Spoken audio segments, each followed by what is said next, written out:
Good evening, everybody. I hope you're doing some type of well. It's a rough day. So I really want to begin with just asking, how are you? And I want you to respond, not to me, but to you, and then decide from there on what's best for you today, right? And even I will keep this brief. We will stick to facts. We will avoid any type of emotions. I know it's a very emotional day. It's a lot of anxiety fueled information, but also we don't know what and when and how. So I really will stick to facts. We will keep it brief. We'll keep it friendly and poised. And then I will allow you to go about your night and perhaps watch something that is, as much as I love spending time with you guys, maybe it's also time to watch something that is not news related. Yeah, because aside from being a reporter and analyst and journalist, I'm a human. And first and foremost, I'm a human, a very empathetic one. So I very much empathize with everybody today, especially in the United States, because it's a very weird day. Hi, Michael. Hello. Thank you so much for being here. Hi, Alfie. Hi. Hello, it's Alfie. All good. Perfect. Great. Perfect. Thank you for being here. And again, please ask questions, comment, all of this. We do this together. And I think together it's also much more, if not fun, but bearable. Yes? Okay, good.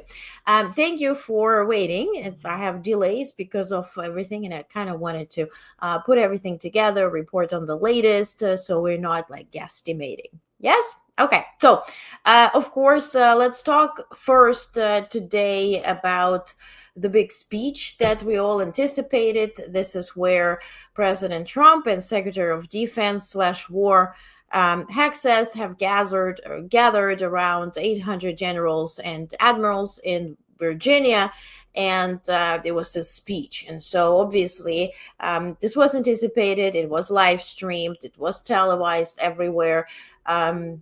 We didn't know what to expect. We kind of knew, then we didn't know. But then altogether, it came into a very predictable result, so to speak. Now, to save your night, I will not be playing any clips. I don't know how about you, but I've seen enough. I don't want to do this. Let's discuss what really was said there. Okay, so first, Secretary Hegseth, he opened the stage. Well, he opened this, I don't know what that was, show, address. Anyway, and just mind you, those 800 high-level military officials flew from all over the world. Some had to travel 36 hours just to be there. So you're gathering all the leaders, all our military leaders from all over the world, whether it's eastern flank of NATO or it's Philippines or anywhere around the globe, they all came to Virginia and sat in one same room. Now, the camera was positioned to only face the stage. As you see here, they're only showing what's on stage. And then when Hegseth was speaking, obviously they're facing Hegseth and then Trump, right? At some point, the camera was not really turning towards the audience, rather towards the end, but we do have pictures. One specific picture made the rounds, and I'll show this picture to you in a second. Now, hundreds of generals and admirals from around the world gathered in Virginia, where Secretary Hexeth and Trump delivered fiery speeches that resembled campaign rallies more than formal military address. Of course, there was patriotic music on replay, but Hexeth opens with aggression. Quote, should our enemies choose foolishly to challenge us, they will be crushed by the violence, precision, and ferocity of the War Department. To our enemies, F around, find out. He went further, attacking women in combat roles and calling for the U.S. to abandon the Geneva Conventions. Quote, I don't want my son serving alongside troops who are out of shape or in combat units with females who can't meet the same combat arms physical standards as man, unquote. Which reminds me on those pull-ups that Secretary Hexeth was demonstrating to us quite recently. And mind you, those are the average age of the high-level military officials was 60 years old. So he essentially was, and I'm saving you a bunch of quotes, but he was really bringing the point across that they will have to do a physical twice, not just a physical test, but really run and jump and whatever. And if they can't pass it twice a year, then here goes your pension, here goes your title and everything that comes with it. Sort of a very Fox Newsy speech. Now, as to Trump, he spoke next, obviously, and he began with this, quote, if you don't like what I'm saying, you can leave the room. There goes your rank, and there goes your future. And then he also said, well, if you think that something is funny, you're not allowed to laugh. You know, he kind of made it half a joke, half this, half that. Ultimately, this is how the room looked like. So those are the generals. You see one on the top left is having a facepalm episode. And this is a very interesting picture that you can stare at, sort of like, it reminds me on Charlie Brown, you know, when you watch the kids dancing, and then you can watch this clip so many times because every single one of them makes something very different, which makes it very entertaining. That's this picture, but it's certainly epic. Then Trump continued, and I'm summarizing. So he mixed boasts, personal anecdotes, and controversial claims, like claimed his biggest achievement was building the strongest economy and military in his first term. He mocked Biden, boasting the recruitment now standing at 106% of all targets. He praised Space Force as surpassing China and Russia.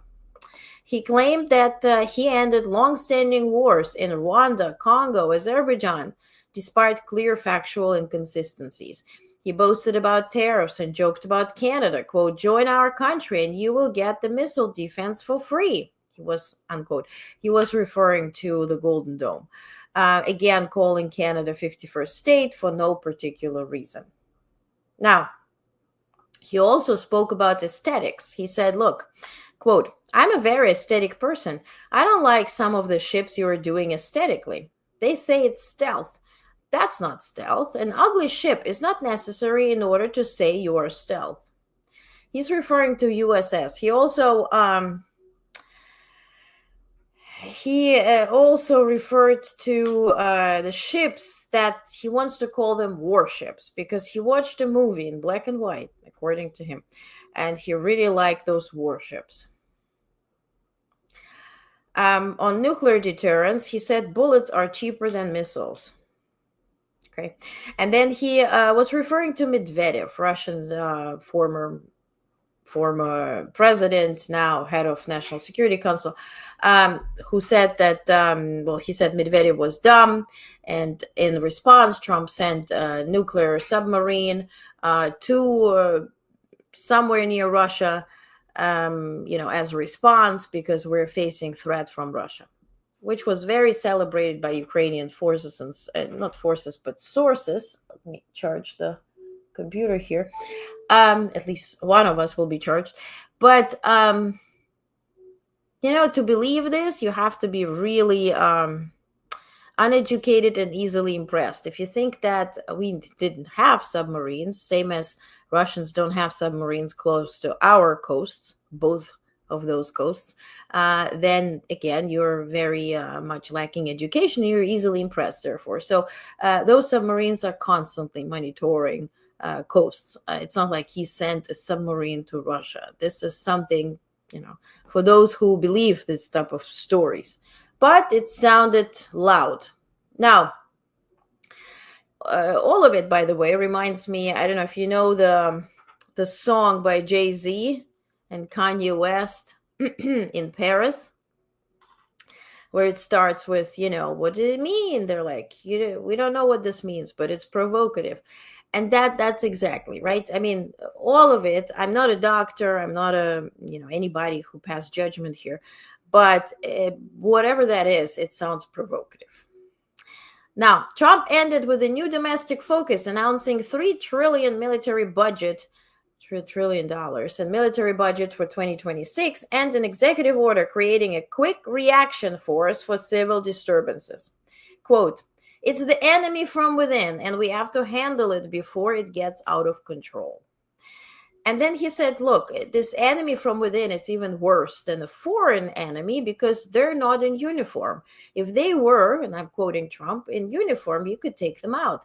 But they're not. They're civilians. So, and then I think this is the main takeaway. He finished with this thought that facing and conquering this enemy from within will be your main task from now on.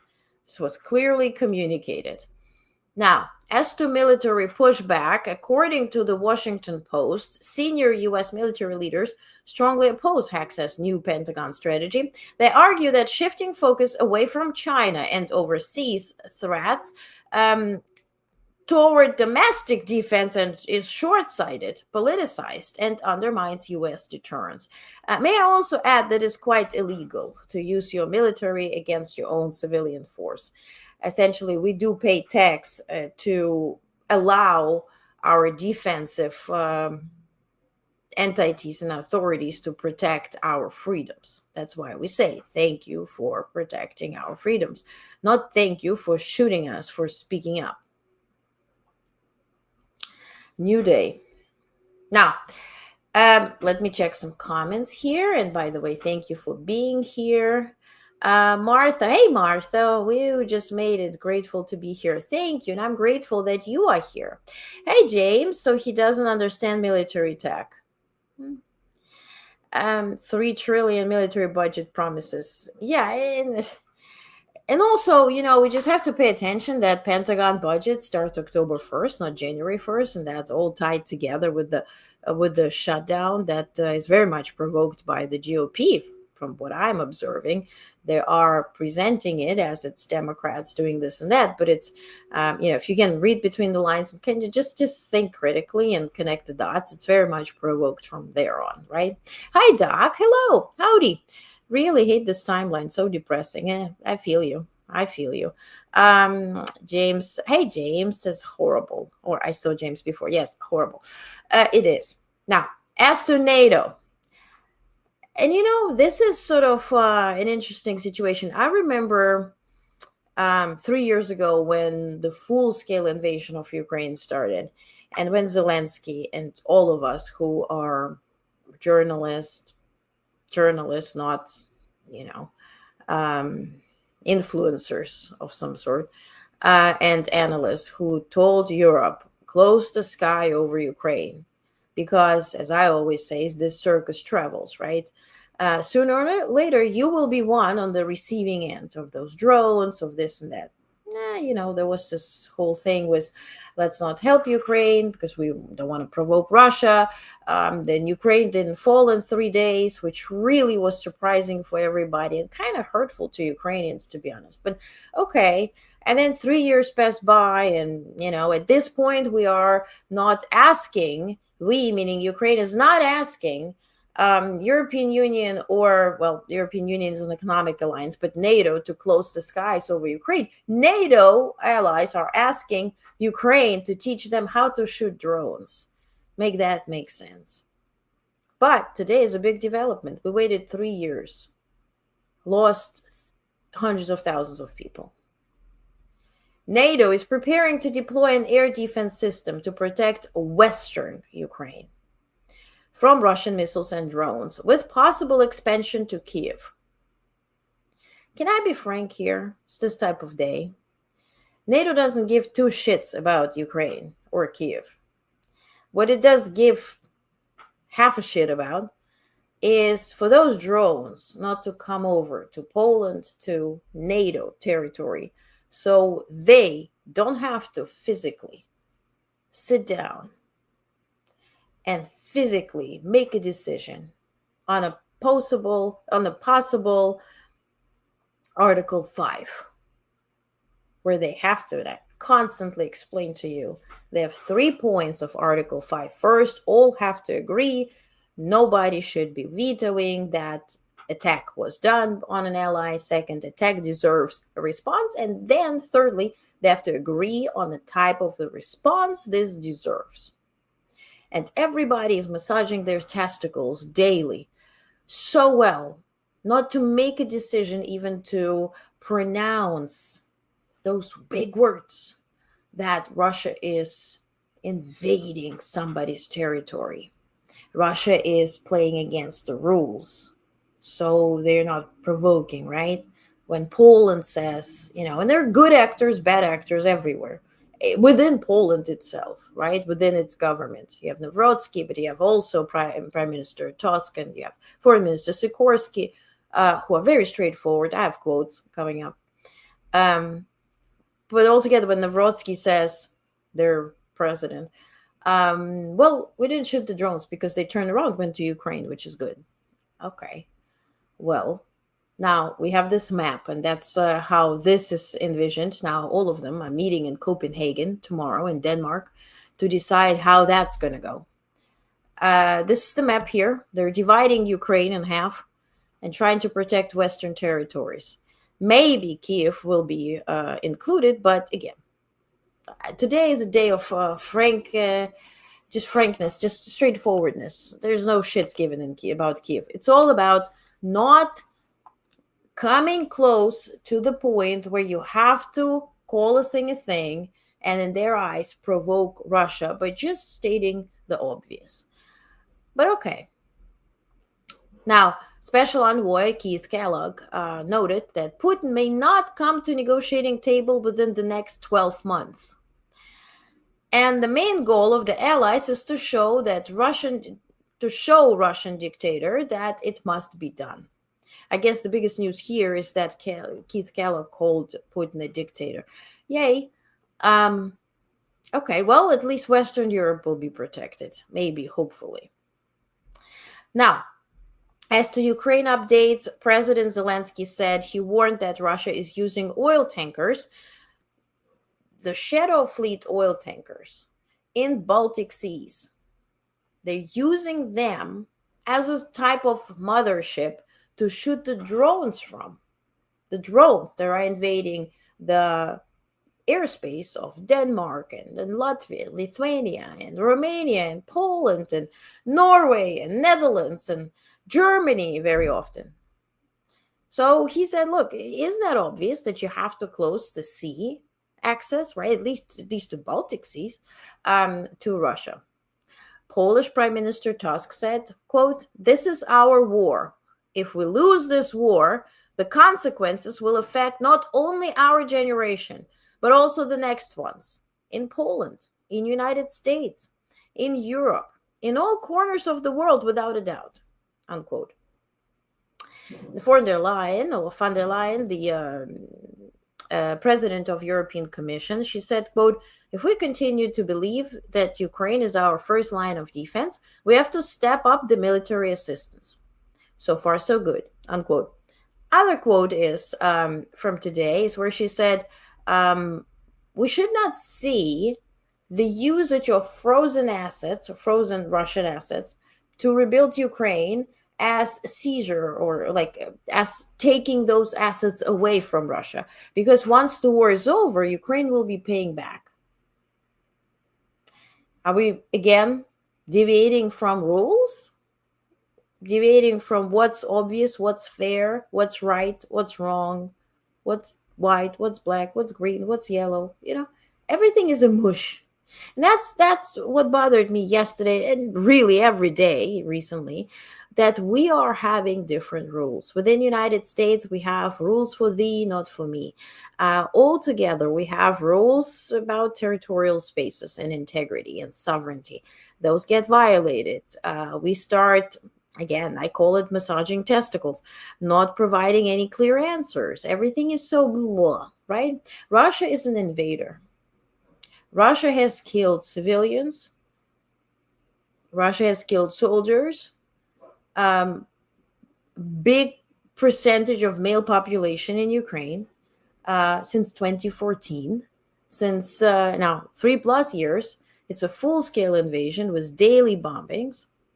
Russia has destroyed cities, complete cities. Today, they bombed Dnipro. During the day, they're not waiting overnight or whatever, and they bombed Dnipro, just destroying the entire street during the day. Take a look.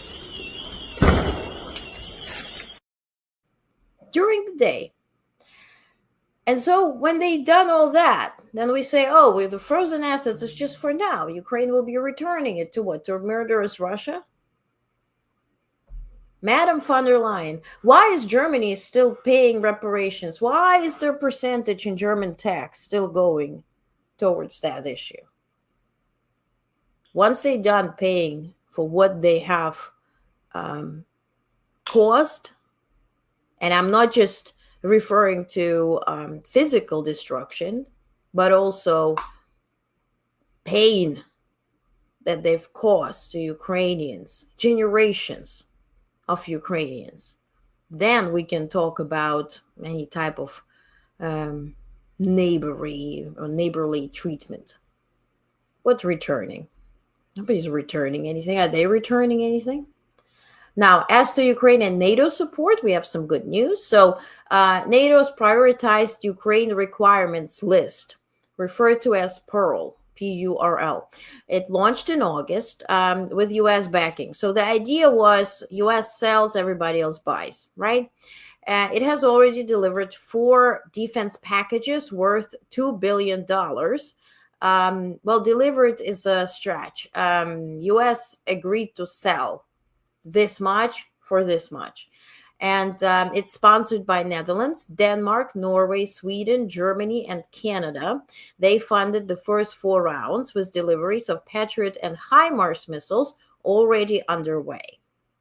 Now, the U.S. is finalizing additional packages, selling to Canada, Germany, Lithuania, Latvia, Estonia, Luxembourg, Belgium, and Iceland that have pledged contributions to a 5th round.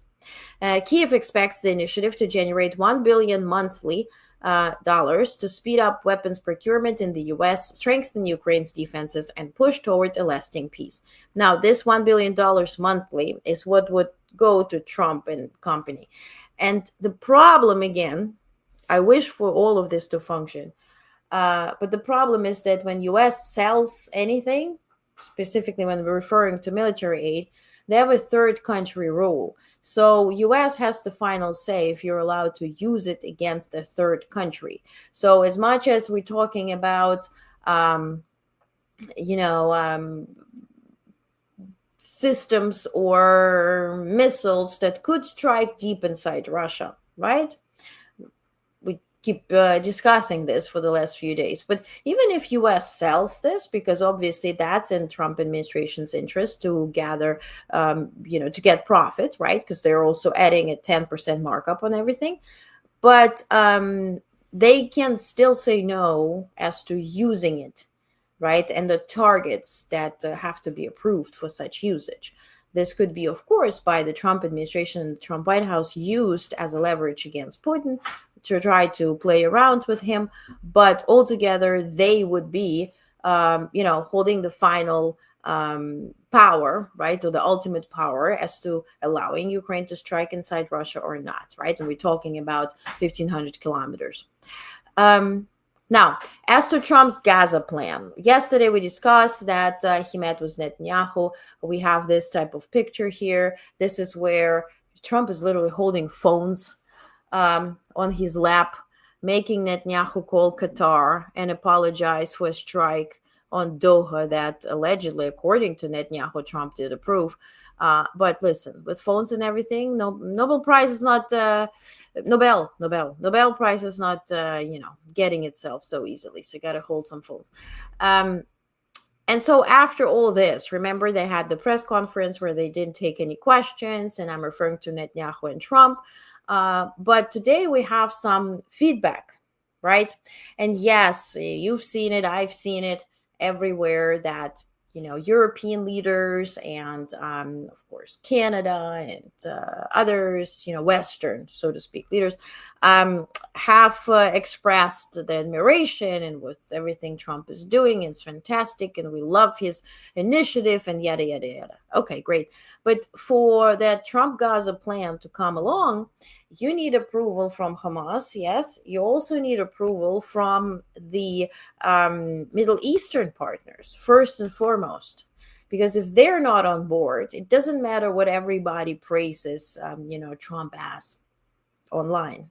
And so, obviously, it also has to be voted internally in Israel.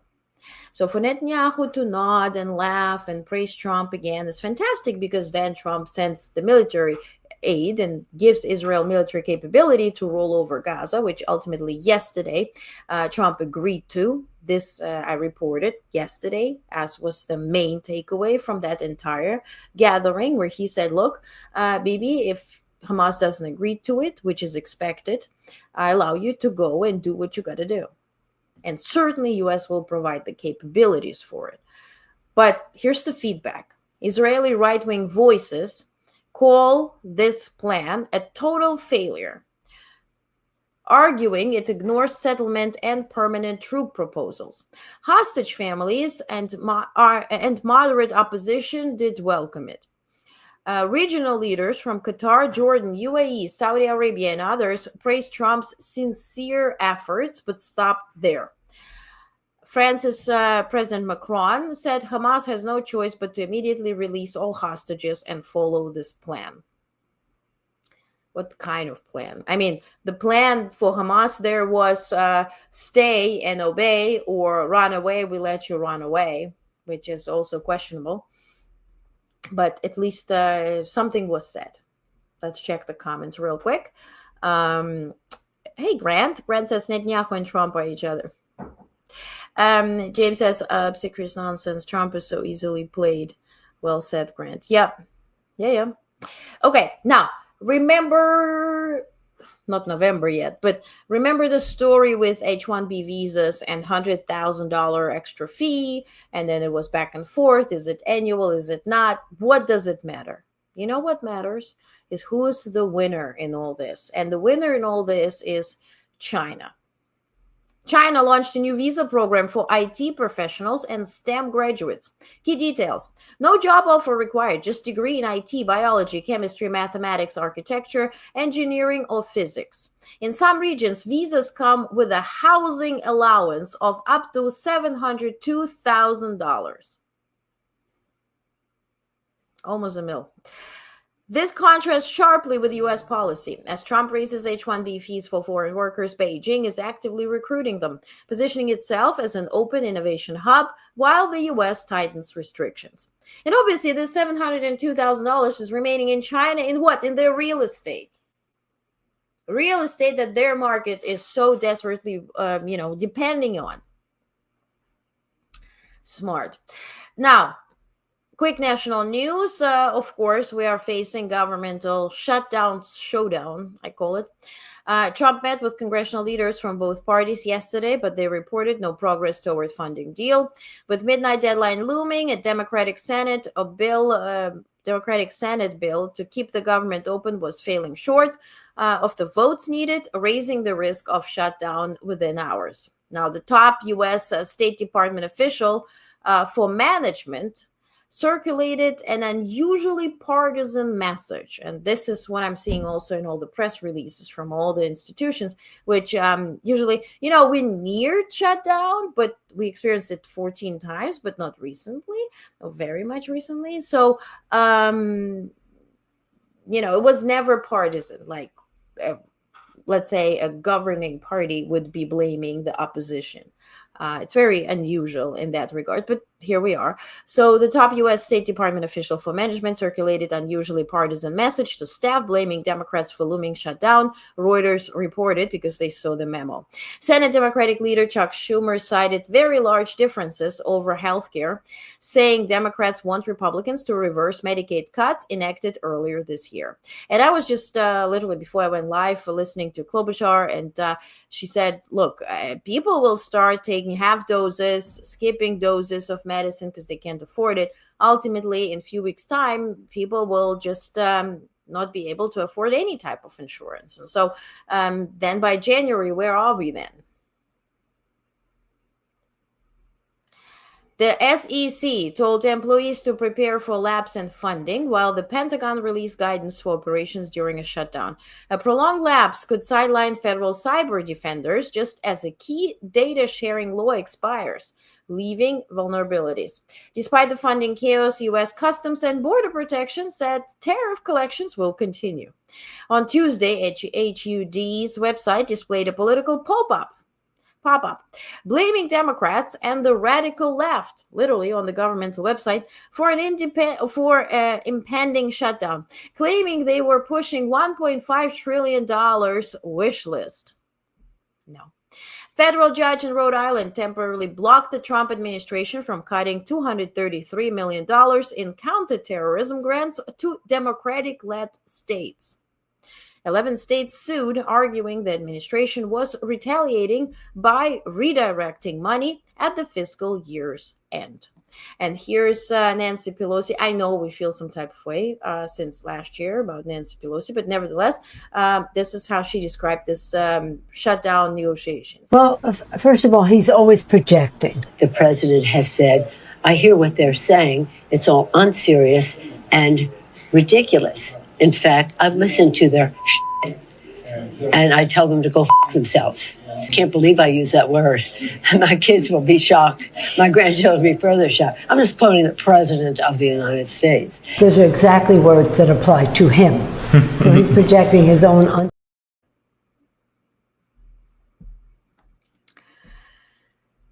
Okay. Immigration and public opinion. ICE agents have detained multiple U.S. citizens in the course of Trump's immigration crackdown. Pope Leo offered today his sharpest criticism yet of Trump's immigration policies, questioning whether they align with the church's pro-life teachings. At times, Siena poll shows Trump's approval rating holding steady but low at 43%. Now, as to policy moves in politics, Trump administration unveiled a plan to expand coal mining and burning, the largest driver of climate change. But who believes in that? Trump signed an executive order to promote artificial intelligence and in healthcare and announced $50 million in research grants to help find cures for childhood cancers. And this will be done by artificial intelligence. Trump announced new tariffs, 10% on timber and lumber and 25% on kitchen cabinets, bathroom vanities, and upholstered furniture. Bye-bye, IKEA. His crackdown on H-1B visas is accelerating the shift of U.S. firms' critical work to India, fueling growth of global capability centers. Now, maybe this will cause a division between Modi and Xi, because all of them are fighting for our professionals, whom we are now replacing with AI.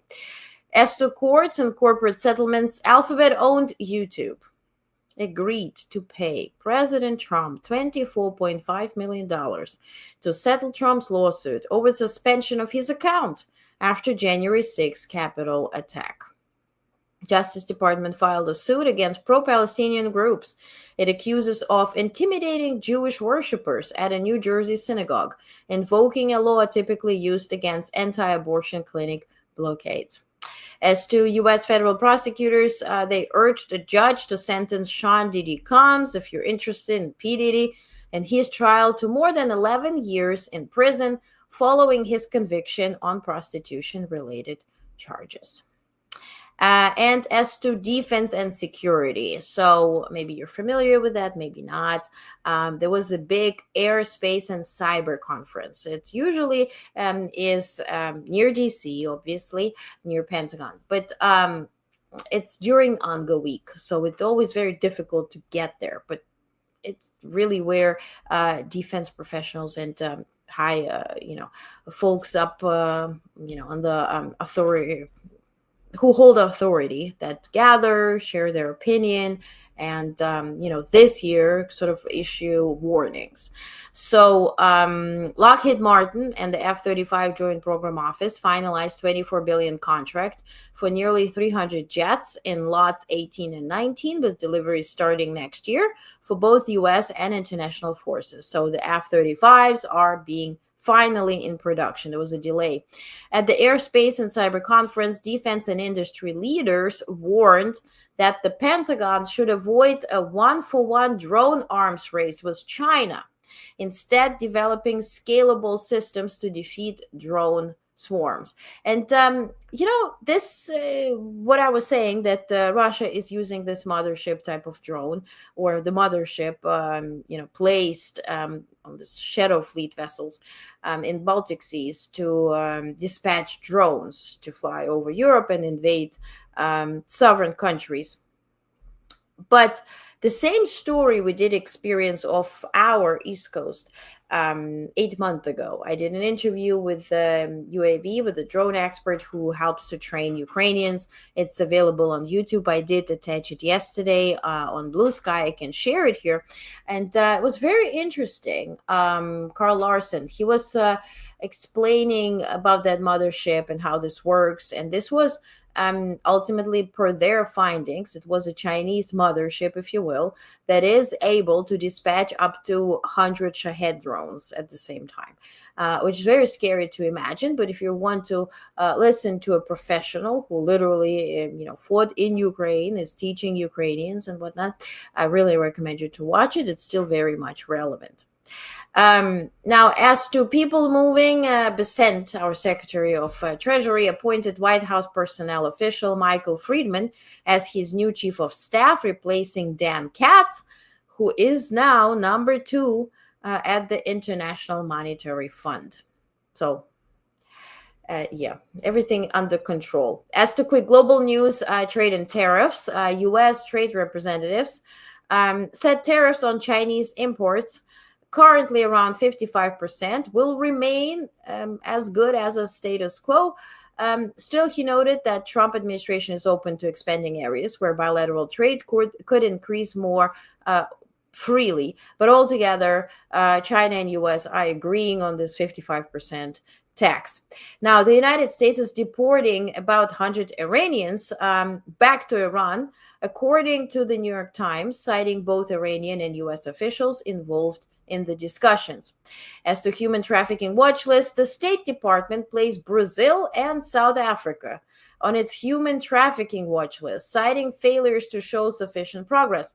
The move, though, comes amid heightened tensions between both governments at the Trump administration. Obviously, Lula's government and South African government does not agree with the notion that white folks are being prosecuted or followed or in any way abused in South Africa, which was the reason to grant them a green corridor in terms of immigration and come here, especially this farmers, right? The Afrikaans farmers that call themselves now Amerikaans, right? With the 2 A's in South Africa, and more of them will be imported into the United States, and I guess presenting a direct competition to American farmers. Now, as to freeing people or deporting or importing or whatnot, Ukraine did evacuate Ukrainians from Gaza, from Palestine. included, this were Ukrainians, but also some of them are Palestinians who are part of Ukrainian families. And so Ukraine did bring them back to Ukraine or through Poland from Palestine. So folks are returning even during the war. But with everything that is happening in Gaza, obviously, this is a better solution here. As to Russia, remember when Prigozhin was executed in the air, essentially died, right? And the Wagner group, the mercenaries that he built out, were placed in Belarus, but then ultimately in South Africa. That whole story didn't really work well. And ultimately, the African leaders are now reporting that it turned into a fiasco. So, Russia's attempt to expand influence in Africa's Sahel region has unraveled into chaos. After collapse of Wagner, Moscow failed to rebuild a similar paramilitary structure and has instead deepened instability. Military regimes in Mali, Niger, and Burkina Faso now regret their alliance with Russia, which coincided with the withdrawal of Western troops. The insurgency, once concentrated in Mali, has spread into Burkina Faso and is pushing toward the Gulf of Guinea. In the past year alone, an estimated 11,000 people have died, half of them in combat. Wagner's reputation collapsed after reports of civilian killings and battlefield failures. Its successor, the so-called African Corps, has also been devastated, losing half its 40 armored vehicles and dozens of fighters. Analysts say Russia's failure could create an opportunity for the West to reassert influence in one of the world's most volatile regions. Yeah, all that if Europe would be waking up to their own threats. Now Europe will be learning from Ukrainians how to shoot drones. Finally, overseeing western part of Ukraine. Do you think they're going to care about Africa? I doubt it. But certainly that represents a very epic move here, or opportunity. As to US, we're expanding tech restrictions. Washington has tightened its sanctions regime with a new rule that closes a long-standing loophole. The change makes majority-owned subsidiaries of blacklisted companies subject to the same trade restrictions as their parent firms. The Bureau of Industry and Security said the measure was necessary to protect national security and prevent circumvention of export controls. Officials acknowledged the move could affect tens of thousands of companies worldwide. Certainly, if it is targeted against Russia, that's a good move, but let's see. As to Madagascar, their president, Andry Rajoelina, sorry for butchering it, dissolved his government after youth-led protests over chronic power and water shortages left at least 22 people dead. This is now according to United Nations. The demonstrations have been compared to youth protest movements in Nepal and Kenya, with anger spilling in the streets over worsening living conditions. The president, who came into power in 2009 coup, was later elected in 2018 and 2023, already faces accusations from opposition of manipulating the political system. His decision to dissolve the government signals both the depth of the crisis and his determination to maintain control. I told you, I think yesterday, that Afghanistan, or Taliban, has prohibited internet in Afghanistan. It's also has disrupted, as a result, flights between Kabul and Dubai because, internet is off everywhere, not just for citizens, but also corporations and obviously also flight industry. I think this went really largely underreported, that North Korea actually spoke at UNGA.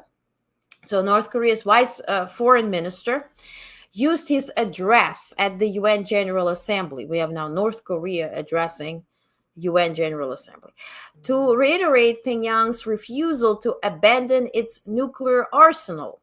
It was the first time since 2018 that a senior North Korean diplomat has attended the gathering. The speech avoided mention of Trump and offered no response to South Korean President Yoon Suk Yeol's recent call for a shift to mutual respect. Instead, North Korea signaled that its nuclear program remains central to its strategy despite mounting international pressure. Now, Putin pulled out of the anti-torture pact. Sounds very drastic, but Russia actually never cared to be respecting any pacts of such kind. But now it's official. They now officially will be torturing prisoners of war. U.S. Venezuela. Very interesting. I mean, specifically after the speech of Hexeth and Trump to the military officials today. As a result, Venezuela claims that their intelligence services are telling that there might be an invasion by United States to Venezuela, so they put their military on high alert. Venezuelan President Maduro signed a decree expanding authority of the country's armed forces in the event of U.S. military incursion. His government framed the move as direct response to reports in the New York Times that U.S. officials were considering limited operations against drug trafficking suspects inside Venezuela. Washington has confirmed an ongoing counter-drug cartel operation, but denied seeking regime change. Caracas, however, insists the Trump administration's true objective is to topple Maduro's government. Sometimes I pronounce things in German way. Now, and lastly, about Singapore. So Singaporean authorities denied entry to exiled Hong Kong pro-democracy activist Nathan Law, who had flown in from San Francisco to attend an event. Citing national security, border officials forced him to return to the United States. Law, who has been accused by Hong Kong authorities of incitement to secession and is subject to an arrest warrant, remains a symbol of the city's pro-democracy movement. Singapore's move underscores the risks faced by activists even outside Chinese territory. And without naming names or dates or whatever, we know that our leader will be traveling to Japan, South Korea, and Malaysia later this month. This was communicated, press and whatnot, but it's without any further details disclosed. So that is what will be next. And that's it. I got it. Oh, yeah.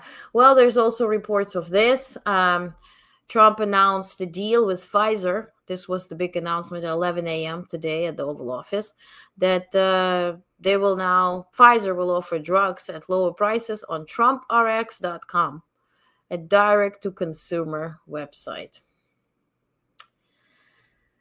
That's it. I got it. James says, wow. Fits to anything. I don't know what you're referring to, but I think it's a good comment. Did you cover Moldovan elections yesterday? Yes, I did. Yes, absolutely. It's a big significance there.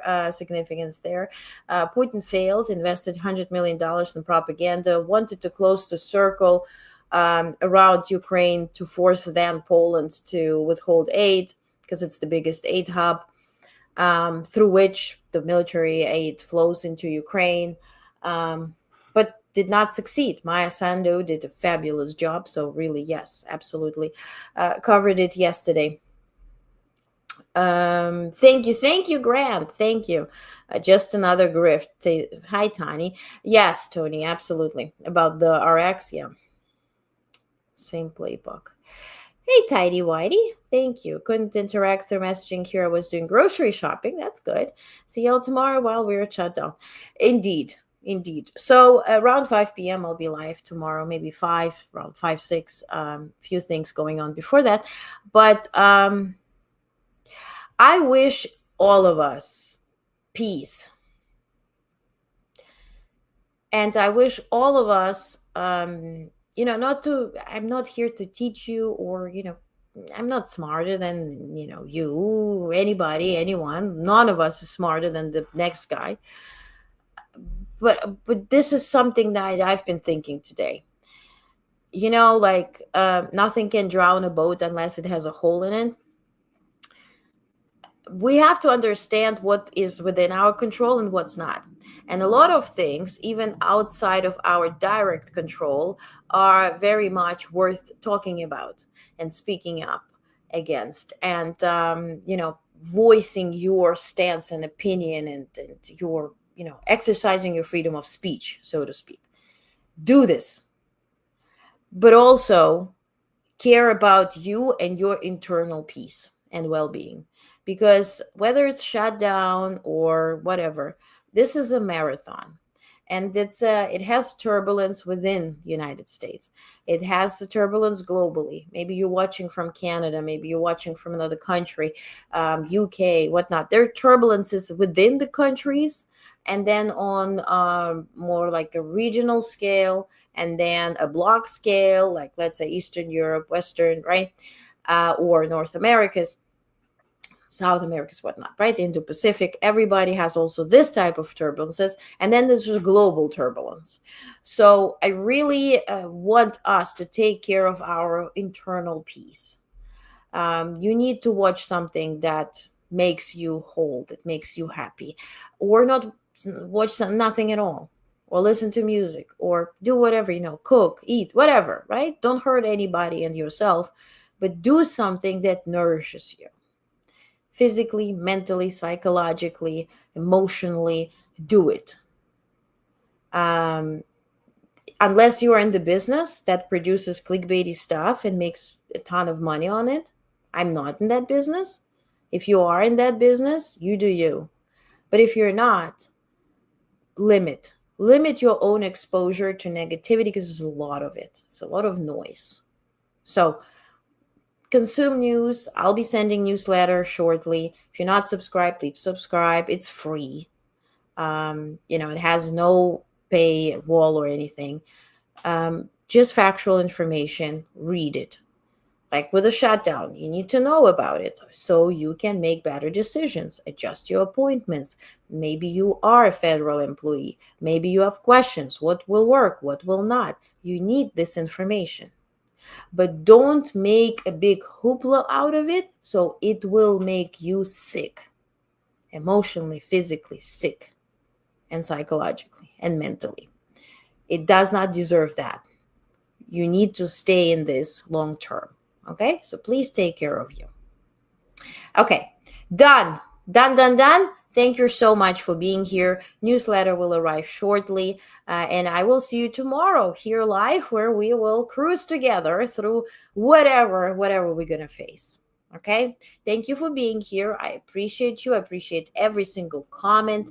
Thank you so much, guys. You make this job much more fun, despite everything, to do this together. So have a good night. Have a peaceful night, and see you tomorrow.